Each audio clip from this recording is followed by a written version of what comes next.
மேட்டூர் அணைக்கு வரும் நீரின் அளவு வினாடிக்கு 68,843 கனஅடியாக அதிகரித்துள்ள நிலையில் ஒரே நாளில் அணையின் நீர்மட்டம் 9 அடி உயர்ந்துள்ளது.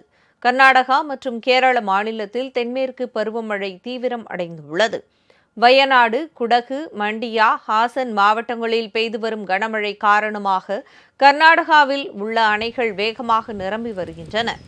இந்நிலையில் தற்போது மழை குறைந்துள்ளதால் அங்கிருந்து வெளியேற்றப்படும் உபரி நீரின் அளவு 78,000 கனஅடியிலிருந்து 46,292 கனஅடியாக குறைக்கப்பட்டுள்ளது. இருப்பினும் ஒகேனக்கலுக்கு வினாடிக்கு 68,000 கனஅடி நீர் வந்து கொண்டிருக்கிறது. தமிழக எல்லையான பிலிகுண்டுலுவில் நீர்வரத்தை தருமபுரி மாவட்ட ஆட்சியர் சாந்தி நேரில் பார்வையிட்டு கரையோர மக்கள் பாதுகாப்பான இடங்களுக்கு செல்லும்படி அறிவுறுத்தினார். நீர்வரத்து அதிகரித்த காரணத்தால் மேட்டூர் அணையின் நீர்மட்டமும் வேகமாக உயர்ந்து வருகிறது. இன்று மாலை நிலவரப்படி நீர்வரத்து 68,843 கனஅடியாக அதிகரித்துள்ளது. இதனால் நேற்று 54 கனஅடியாக இருந்த அணையின் நீர்மட்டம் 9 அடிகள் உயர்ந்து 63 கனஅடியாக உள்ளது. கடந்த 4 நாட்களில் 9 டிஎம்சி தண்ணீர் மேட்டூருக்கு வந்துள்ள நிலையில் இன்று மேலும் 4 டிஎம்சி தண்ணீர் கிடைத்துள்ளது.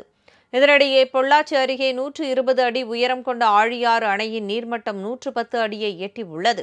அணையிலிருந்து 2,600 கனஅடி தண்ணீர் திறக்கப்படுவதால் கரையோர மக்களுக்கு வெள்ள அபாய எச்சரிக்கை விடப்பட்டுள்ளது. இதேபோல 160 அடி உயரம் கொண்ட சோலையாறு அணையின் நீர்மட்டம் தனது முழு கொள்ளளவை எட்டியுள்ளது. உங்கள் ராஜ் நியூஸ் தொலைக்காட்சியில் திங்கள் முதல் வெள்ளி வரை தினந்தோறும் பிற்பகல் 2 மணிக்கு உங்கள் பகுதியில் உள்ள குறைகளை நேரலையில் தெரிவிக்கும் புகார் பெட்டி நிகழ்ச்சி. பங்கு பெறுங்கள், பயனடையுங்கள், காணத் தவறாதீர்கள்.